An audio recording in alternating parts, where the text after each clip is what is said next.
Kami sungguh bersyukur kepadamu Tuhan. Hari ini kami diberikan kesempatan waktu untuk beribadah secara online. Kami bersyukur buat anugerah-Mu, kehidupan yang Kau berikan kepada kami. Kami percaya Tuhan, Tuhan yang selalu menjaga kami, Tuhan yang selalu melindungi kami, Tuhan yang selalu memelihara hidup kami. Itu yang terus kami imani, kami percayai kepadamu ya Tuhan. Terima kasih Tuhan, terima kasih. Biarlah setiap pujian menjadi persembahan yang berkenan di hadapan Tuhan. Tiba saatnya kami akan mendengarkan firman-Mu yang terdapat di dalam Alkitab. Kebenaran firman-Mu itulah yang kami percayai, yakini menjadi pedoman hidup kami, menjalani hari-hari kehidupan kami. Biarlah kebenaran firman-Mu itu Tuhan dinyatakan bagi kami pada pagi hari ini. Biarlah urapan Tuhan dan kuasa Tuhan dinyatakan melalui kebenaran firman yang akan hamba-Mu sampaikan. Biarlah urapan dari bibir lidah hamba-Mu ini sepenuhnya menyampaikan isi hati Tuhan dan kehendak Tuhan bagi kami. Terima kasih Tuhan, berkati Zoom meeting ini sampai selesai. Tidak ada gangguan yang berarti dan kami boleh beribadah dengan baik. Dalam nama Tuhan Yesus kami berdoa. Amin. Shalom Bapak Ibu, Saudara. Puji Tuhan. Om dan Om Nengah dan Tante lagi isoman, tapi rumahnya jadi tambah bagus ya. Keren. Luar biasa. Oke. Hari ini kita akan kembali belajar tentang kesehatan rohani ya. Saya bisa share slide-nya, Bro Yusak? Silakan Bang kalau mau share. Oke, mantap. Pasangan ideal tahun 2022.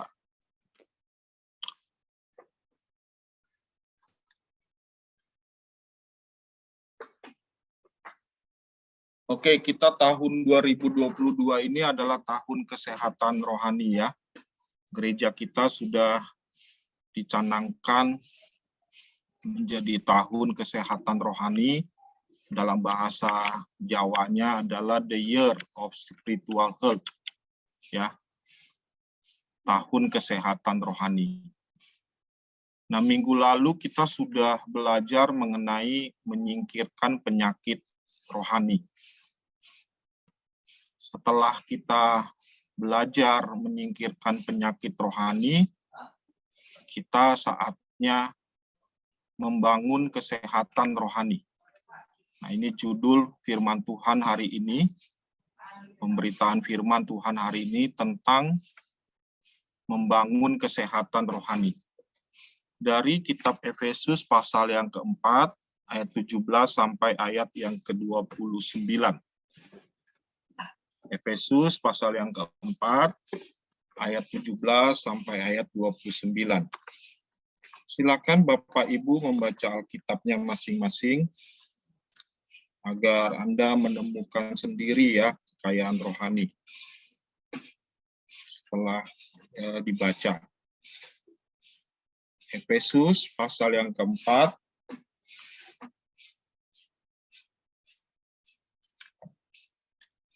ayat yang ke-17 sampai 29.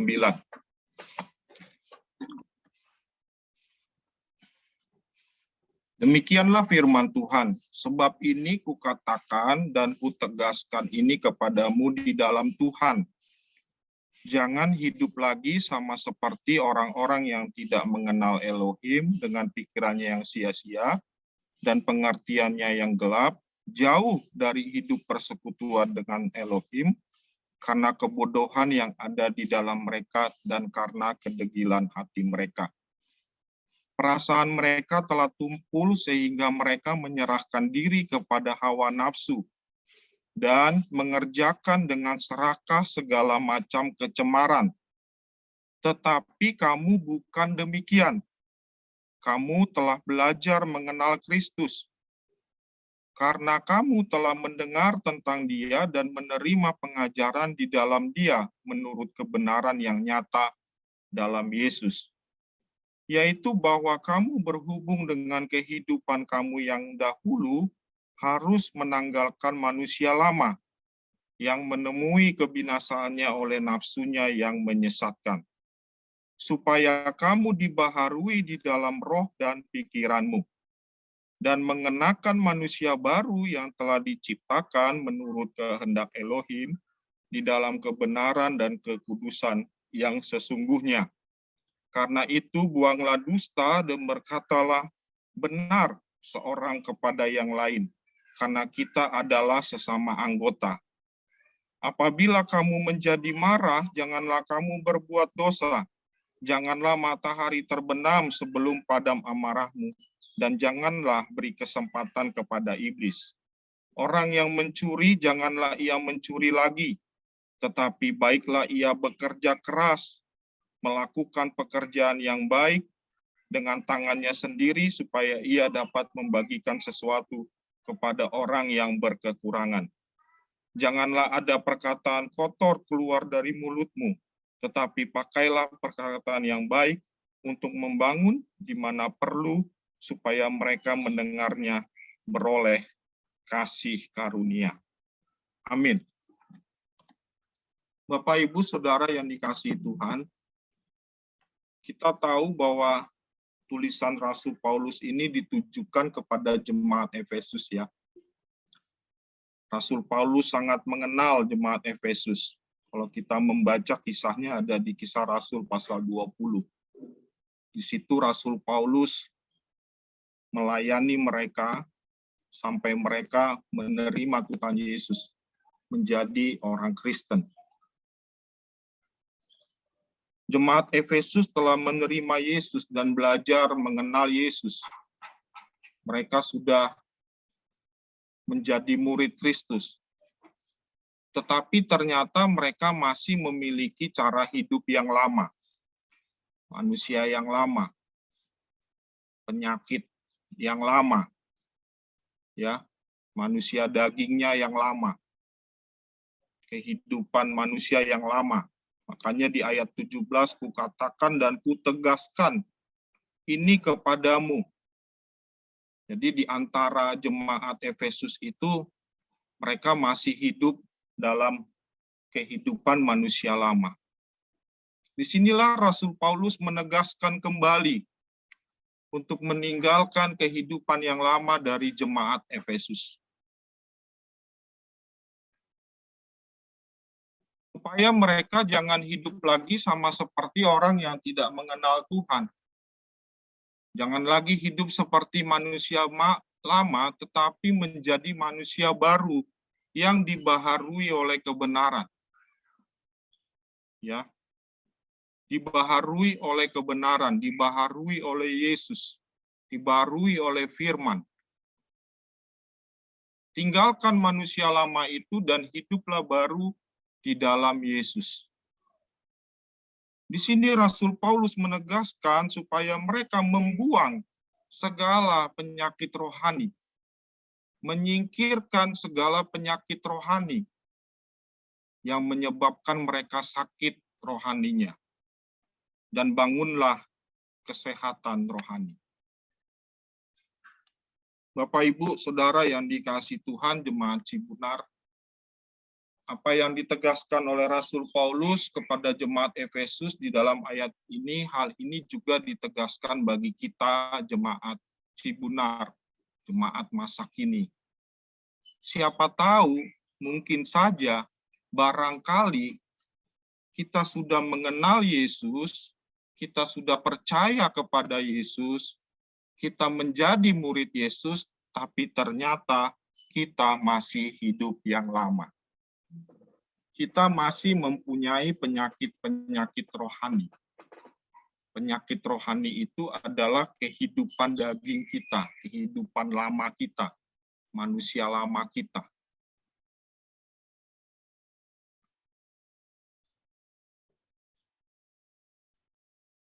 Jadi tekanannya sama, penegasannya sama hari ini. Baik kepada jemaat Efesus pada masa itu, dan juga pada masa kini, supaya kita membangun kesehatan rohani. Karena sangat penting kalau kita membangun kesehatan rohani, supaya kita dapat mengalami janji dan berkat-berkat Tuhan. Kesehatan rohani juga penting agar dapat kita menghadapi segala pergumulan dan melawan penyakit rohani. Yang jadi masalahnya kan kalau penyakit jasmani itu kan lebih kentara ya kelihatan, misalnya demam, batuk, ya, flu, ya. Tetapi penyakit rohani ini lebih tersembunyi dia, tidak begitu kentara, tidak begitu kelihatan. Tetapi daya rusaknya ya itu sangat hebat. Ya, melebihi penyakit jasmani. Bahkan kalau kita mempunyai penyakit rohani, seringkali itu yang menyebabkan menjadi penyakit jasmani. Ya. Ada penyelidikan orang yang sering dendam, kepahitan, ya, itu katanya penelitian itu mengatakan akan punya indikasi penyakit kanker, ya, penyakit hati, liver. Kalau masih simpan sakit hati, kepahitan, ya. Maka di sini penekanannya sama, supaya kita jemaat masa kini GBI Cibunar membangun kesehatan rohani. Kesehatan rohani itu kan seperti halnya kesehatan jasmani itu harus diupayakan. Harus diusahakan dengan sungguh-sungguh. Ya. Jangan kita lebih penting, lebih dominan kesehatan jasmani, tetapi kesehatan rohani kita tidak. Maka ada ayat yang mengatakan latihan badani terbatas gunanya, tetapi ibadah itu berguna di dalam segala hal. Carilah dahulu kerajaan Tuhan dan kebenarannya, maka semuanya itu akan ditambahkan kepadamu.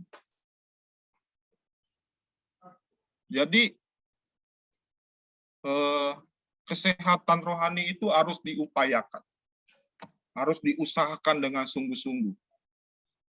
Kalau kita rohaninya belum sehat, itu harus kita upayakan. Maka Rasul Paulus berkata, manusia jasmani kami semakin merosot, tapi manusia batiniah kami, manusia rohani kami, diperbarui terus-menerus. Itulah upaya kita ya, untuk kita membangun kesehatan rohani. Nah, minggu lalu, Bapak Pendeta Nengas sudah memberikan ini ya, ciri orang yang sehat rohani itu mempunyai relasi yang baik dengan Tuhan, O-nya optimis, hanya hati tenang, A-nya aktif, saling menguatkan dalam komunitas, ya, nyata memberkati lingkungan, dan Injil Kristus disaksikan kepada orang lain. Dan ciri orang yang mempunyai sakit rohani, S-nya itu suka perkara duniawi, abaikan kekudusan, kekhawatiran dan ketakutan, iri hati dan dendam, dan terpusat pada diri sendiri. Nah, sekarang kita seharusnya itu kan membangun kesehatan rohani. Betul? Amin? Ya, hanya bisa mengangguk ya. Kalau enggak rame ya. Jadi kita seharusnya membangun kesehatan rohani. Nah, yang menjadi pertanyaannya adalah bagaimana membangun kesehatan rohani dalam diri kita. Kalau kita membaca ayat tadi dengan seksama dan dalam tempo yang sesingkat-singkatnya tadi, maka kita akan menemukan 3 cara. Ya. 3 cara membangun kesehatan rohani. Cara yang pertama adalah hidup dengan pemikiran yang baru.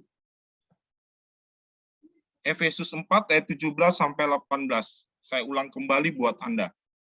Sebab itu kukatakan dan kutegaskan ini kepadamu di dalam Tuhan. Jangan hidup lagi sama seperti orang yang tidak mengenal Elohim dengan pikirannya yang sia-sia dan pengertiannya yang gelap, jauh dari hidup persekutuan dengan Elohim, karena kebodohan yang ada di dalam mereka dan karena kedegilan hati mereka. Ayat 23 lompat. Supaya kamu dibaharui di dalam roh dan pikiranmu. Nah, di sini Tuhan mau supaya kita dalam membangun kesehatan rohani dimulai dengan pemikiran yang baru. Di sini ayat 17 dan 18 ada kalimat yang mengatakan orang yang memiliki pemikiran yang baru, yang ingin membangun kesehatan rohaninya, pertama itu mesti tidak memiliki pikiran yang sia-sia. Pikiran yang sia-sia itu adalah pikiran yang tidak ada gunanya. Setelah dipikir-pikir, direnung-renung, nggak ada gunanya. Nggak ada manfaatnya, nggak ada keuntungannya, nggak ada profitnya. Ya, kalau orang bisnis, orang usaha kan memikirkan keuntungan. Tapi kalau orang yang memiliki pikiran yang sia-sia adalah pikiran yang tidak ada gunanya, tidak ada untungnya. Contohnya adalah ketakutan dan kekhawatiran. Ya, seringkali kita menghadapi ini, mengalami ini. Tetapi kata firman Tuhan, orang yang khawatir itu disamakan seperti burung. Ya. Janganlah kamu khawatir akan apa yang kamu makan, kamu minum, kamu pakai. Lihatlah burung-burung, kan? Mau disamain sama burung. Saya sih ogah. Ya, disamain sama binatang. Ya, level kita turun, rendah jauh banget. Ya. Jadi burung kita. Jadi bunga di padang, jadi bunga-bunga, tumbuh-tumbuhan lebih rendah lagi ya. Saya sih ogah ya, kalau mau ya silahkan. Bisa saja kita memiliki kekhawatiran, kadang ada khawatir dalam pikiran kita. 1 Petrus 5 ayat 7 mengatakan, serahkanlah segala kekhawatiranmu kepada Tuhan. Karena Dia yang memelihara kita, kan gitu. Jadi penekanannya adalah jangan khawatir. Jangan takut. Ya. Orang kan sekarang ini udah ditakut-takutin dengan gelombang ketiga Omikron. Takutan. Ya. Tapi firman Tuhan yang selalu kita dengar, yang selalu kita dengar di dalam setiap khotbah, jangan takut, jangan khawatir. Ya, tadi lagu pujian itu sangat sekali memberkati kita ya. Tuhan selalu pelihara kita, jagai kita, lindungi kita, ya. Walaupun kita seringkali juga kena ya penyakit. Tapi semuanya itu ada dalam pemeliharaan dan perlindungan Tuhan. Jangan khawatir, jangan takut. Ketakutan tidak akan membuat masalah dan penyakit itu hilang, malah akan memperberat. Yang kedua, tidak memiliki pengertian yang gelap. Pemikiran yang gelap ini pengertian yang tidak jelas ya, seperti menghakimi. Ini orang kan yang menghakimi itu kan dia sudah punya kesimpulannya sendiri ya, sebelum menemukan fakta atau bukti-bukti yang benar. Ya, sudah melontarkan perkataan dengan asumsi ya, bukan dengan fakta, tapi dengan asumsi. Nah, itu banyak ini sekarang di media-media sosial, di TV, ngomongnya berdasarkan asumsi-asumsi, tidak berdasarkan fakta. Ya, ini yang menghakimi, suka mengelabui, mengingini milik sesama, mesum. Wah, nah, orang yang punya pemikiran mesum, itu pengertiannya gelap. Tetapi pemikiran yang baru adalah memikirkan kerajaan Tuhan. Nah, ini yang harus kita mulai dalam kesehatan rohani kita. Memikirkan pekerjaan Tuhan. Mau dibawa kemana ini pekerjaan Tuhan kita ini? Pelayanan kita ini di tahun 2022. Kita pikirkan. Jangan cuek, jangan masa bodoh ya, urusan Bapak Gembala lah sama tim Gembala. Pengerjalah. Kita pun sebagai jemaat harus berusaha memikirkan pekerjaan Tuhan. Memikirkan juga kebahagiaan kita dan memikirkan juga orang lain. Nah, orang yang sehat rohaninya itu punya pemikiran yang baru seperti ini. Mari kita di tahun yang baru ini punya pemikiran yang baru. Kita belajarlah. Ya, saya juga bukan orang yang sempurna ya, karena kesempurnaan hanyalah milik Allah, katanya kan.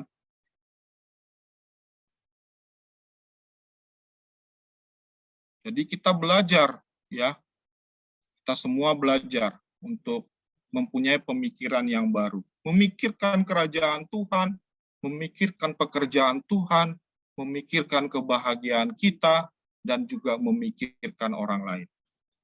Ya, jangan kita pikirin kebahagiaan orang lain, kebahagiaan diri kita sendiri kita nggak pikirin. Harus seimbang kan? Ya. Bagaimana kita bisa menjadi berkat kalau kebahagiaan dalam rumah tangga, pernikahan juga kacau balau gitu ya. Nah, kita juga pikirkan juga supaya itu menjadi berkat. Itu yang kita pikirkan, kita renungkan. Ya, supaya kita memulai dengan membangun kesehatan rohani. Cepat saja. Kedua, hidup dengan perasaan yang baru. Perasaan yang baru di ayat yang ke-19. Efesus 4 ayat 19. Perasaan mereka telah tumpul sehingga mereka menyerahkan diri kepada hawa nafsu dan mengerjakan dengan serakah segala macam kecemaran. Ya, perasaan tumpul, tidak peka dengan masalah orang lain, tidak peka dengan kebutuhan sekitar, suka menyusahkan, alias raja tega. Tega ngelihat orang tuanya susah, tega ngelihat gembalanya susah, tega lihat temannya susah. Pokoknya dia senang lihat orang lain susah. Ya. Tapi susah hatinya kalau lihat orang lain senang. Ini perasaan ini udah tumpul. Kacau ini ya. Itu kan ciri-ciri setan ya. Ciri-ciri setan kan dia kalau melihat orang ke gereja dia ganggu supaya jangan ke gereja. Ya. Wah, gerejanya online, asik dah, tuh sambil tidur-tiduran, ya enggak? Ya, makanya ada teman dosen saya mengatakan sekarang muncul istilah generasi rebahan. Ya, sekolah sambil rebahan. Ya. Ibadah sambil tidur-tiduran. Ya. Kecuali kalau lagi sakit ya. Apa-apa. Tapi kalau lagi sehat ya usahakan, ya sikapnya mesti jadi lari kemana-mana ini khotbah ya. Jadi perasaan yang baru itu adalah perasaan yang sabar, ya mudah mengampuni, tabah kita mesti menghadapi persoalan ini, pergumulan ini. Kalau nanti ya kita berdoa Tuhan jauhkan ya gelombang ketiga, diganti dengan gelombang gelombang pertobatan gitu ya. Gelombang Omikron kita doa, kita ganti dengan gelombang pertobatan, gelombang kesembuhan, gelombang kesehatan gitu ya. Kita doanya gitu aja deh sekarang supaya Omikron gelombang ketiga jangan sampai terjadi. Kalaupun itu terjadi, ya kita mesti tabah lah. Adalahnya ya. Kita mesti tabah menghadapi, itulah perasaan hidup dengan perasaan yang baru. Yang ketiga, yang terakhir, adalah hidup dengan perkataan yang baru. Efesus 4 ayat 25. Saya ulang buat Anda ya. Karena itu buanglah dusta dan berkatalah benar seorang kepada yang lain, karena kita adalah sesama. Karena kita adalah sesama anggota. Ya, sesama anggota tubuh Kristus, kita harus berkata benar. Ya, jangan berdusta. Ya. Ingat khotbahnya Bapak Gembala, jangan ada dusta di antara kita. Ya, itu berkesan banget itu, terngiang-ngiang terus ya. Khotbah beliau itu. Jangan ada dusta di antara kita. Karena kita seringkali nyanyinya mendustai diri sendiri ya. Hanya kau milikku di surga, kan gitu ya. Padahal pret lah milik Tuhan di surga. Masih ada kehidupan. Kalau ada yang hilang, ternyata hati kita lebih condong ke situ ya. Jadi, sampai di mana tadi? Jadi perkataan kita mesti benar. Jangan ada dusta. Jangan ada perkataan-perkataan bohong. Istri mesti jujur sama suami. Suami mesti jujur sama istri. Anak-anak mesti jujur sama orang tua. Ya, terbuka atas hal-hal yang perlu dibicarakan di akan datang, jujurlah. Ya. Hanya ada lagu ya, jujurlah padaku, kan gitu kan. Ada lagu tuh. Anak-anak muda pasti tahu itu lagu.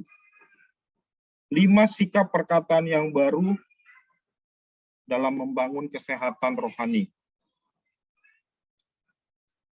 Perkataan dengan kebenaran.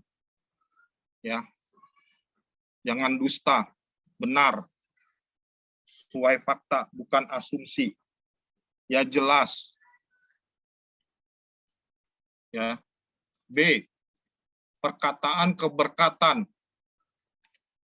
Jadi kita harus memperkatakan berkat, bukan memperkatakan kutuk. Ya. Jangan kita mengutuki anak kita. Ya. Jangan kita mengutuki diri sendiri. Kemarin tadi malam saya ngobrol-ngobrol sama tukang fotokopi di Rawamangun. Ya, karena saya sedang mengerjakan membantu mahasiswa untuk cover ya. Jadi selama saya di situ sudah ada sekitar 15 lah pengamen, orang yang minta-minta, orang yang terus dia cerita ini ada pengamen puluhan tahun, ada orang pengemis puluhan tahun dari dia sehat, pura-pura jadi sakit, sampai dia jadi sakit beneran.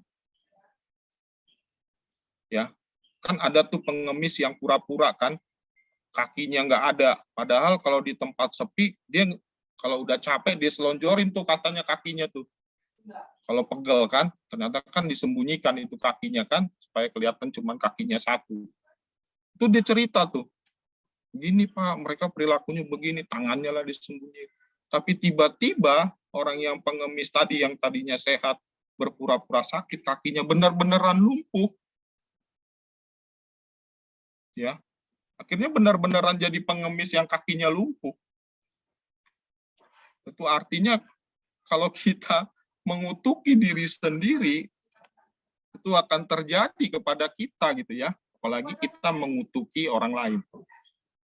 Memperkatakan keadilan, memperkatakan kebaikan, dan memperkatakan apa yang patut. Patut nggak kita ngomong begini? Nah, ini seringkali kita dan saya keceplosan ya, memperkatakan hal-hal yang patut. Tapi kita mau berusaha mengoreksi, mengevaluasi diri kita, ya, supaya kita makin lama makin benar, makin lama makin berubah. Jangan kehidupan si Daulat di 2021 yang begitu, di 2022 juga begitu. Nggak ada perubahan si Daulat ini. Ya. Maka kita harus berubah makin lama makin benar, sehingga kehidupan rohani kita makin lama makin sehat.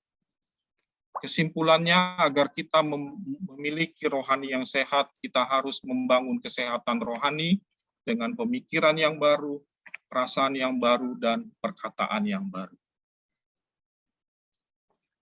Ada istilah atau peribahasa, entah apalah ini ya, saya kutip dari Bapak Pendeta Dr. Ketua Sinodis kita, Bapak Rubin Adi. Dia mengatakan gini, tanah tanpa pohon tetaplah tanah, tetapi pohon tanpa tanah pasti mati.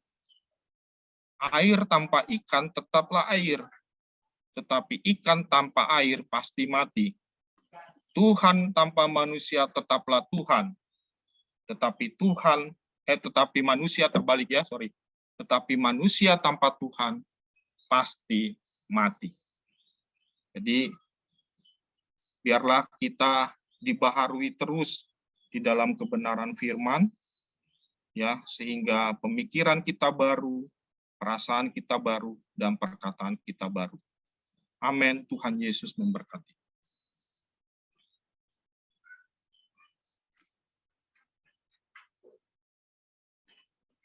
Kita berdoa.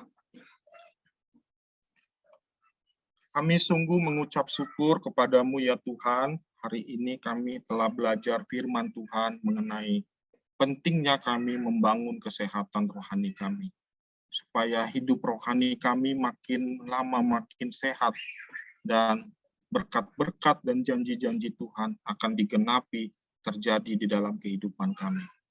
Berilah kami kemampuan, kekuatan ya Roh Kudus, untuk kami melakukan firman Tuhan, supaya kami makin lama makin kuat, makin lama makin sehat, dan kami dapat menghadapi setiap pergumulan dan tantangan ke depan. Terima kasih Tuhan Yesus, kami berdoa dan mengucap syukur. Amin. Saya serahkan kembali kepada Om Menengah.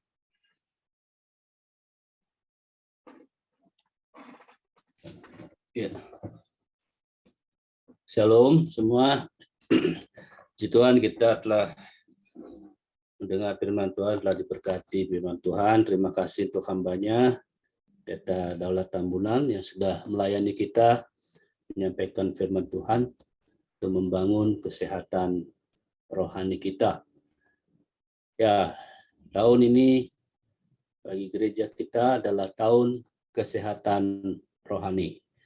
Karena pandemi telah membuat kita banyak orang sakit, baik jasmani, sakit jiwani, juga sakit rohani. Karena itu kita mesti lawan dengan kesehatan rohani. Kalau rohani kita sehat, maka apapun yang terjadi kita akan kuat, kita tidak mudah putus asa, tidak mudah kecewa, sebaliknya kita akan kuat dan kita akan penuh dengan sukacita dan ucapan syukur kepada Tuhan. Baik, ya saudara, persembahan bisa persembahan kita bisa ditransfer ke rekening Gereja Betel Indonesia Jemaat Cibunar ya, GB Cibunar. Nah, tentu rekeningnya sudah saudara catat, jadi langsung saja ditransfer ke rekening GB Cibunar, baik persembahan kolekte datangan, persembahan ucapan syukur, maupun juga perpuluhan saudara. Kemudian pengumuman juga, mungkin minggu depan kita masih ibadah online, karena saya dan keluarga masih isoman, jadi tanggal 1 baru PCR lagi ya, PCR lagi. Kita percaya bahwa nanti setelah PCR negatif dan semua sehat. Puji Amin. Tuhan, Amin. ya puji Tuhan, saya memang tidak ini ya, memang kena positif, tapi cuma badan dingin ya, batuk, pilek, kayak flu ya, flu ya, tidak terlalu ini ya, nggak seperti yang dialami Bang Daulat yang penuh perjuangan, pergumulan. Saya masih bisa masih bisa hadir dalam ibadah ya kan. Istri saya juga, Poske juga. Cuma memang mereka berdua makan nggak enak ya, lidahnya pahit. Kalau saya masih bisa makan enak, bisa merasakan ya. Kemarin ada saudara kita jemaat kirim bakso. Wah, terasa enak ya. Masih terasa enak. Terima kasih untuk berkatnya ya. Puji Tuhan, juga ada yang kirim obat, vitamin, juga ada yang memberi support, mendoakan. Terima kasih untuk semuanya, kepada jemaat, untuk perhatian, untuk kasih yang sudah diulurkan kepada kami.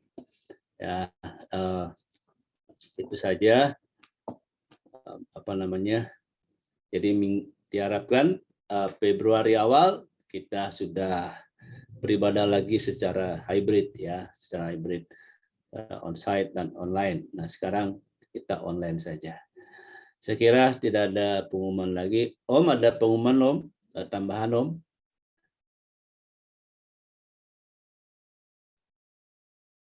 Tidak ada. Oh, apa itu Om? Itu Om, ada itu Pin. Oh iya. Berdoa untuk tanggal 2 pemberkatan di gereja, ya kan? Oh ya, pemberkatan Moses dan Inke tanggal 2 di gereja. Tolong siapa tuh yang dari Bojong, nanti di mesin humidifier-nya dipinjam dulu ke Cibunar. Oh, untuk tanggal 2. Ya Tante. Ya. Siap Tante. Ya. Jadi kita bantu doa, terus berdoa supaya pemberkatan Moses dan Inke tidak ada hambatan, halangan apapun, termasuk juga COVID. Ya.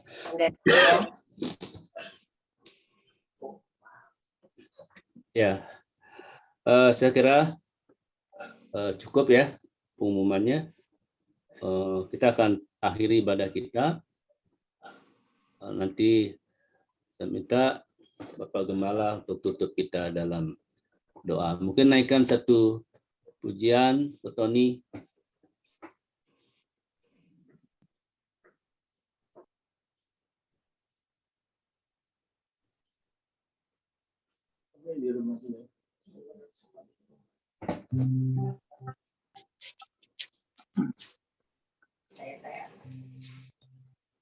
Ya, kita naikkan pujian yang tadi, Tuhan selalu menolong.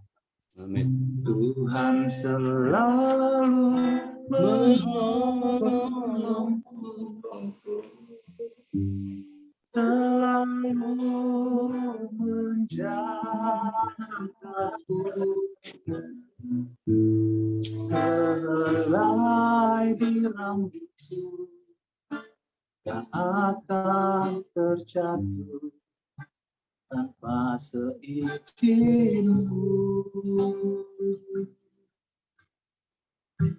Tuhan selalu menolongku, selalu menjagaku. Dia menyenangkan pelihara sungguh. Katakan dia menyenangkan, dia mengenyangkanku dan peliharaku seumur hidupku.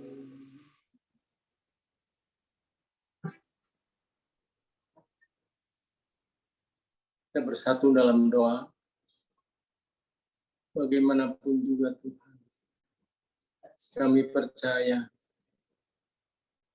Engkau yang selalu menyatakan pertolongan dan anugerah-Mu, sehingga biar bagaimanapun keberadaan di sekeliling kami masih bisa beribadah.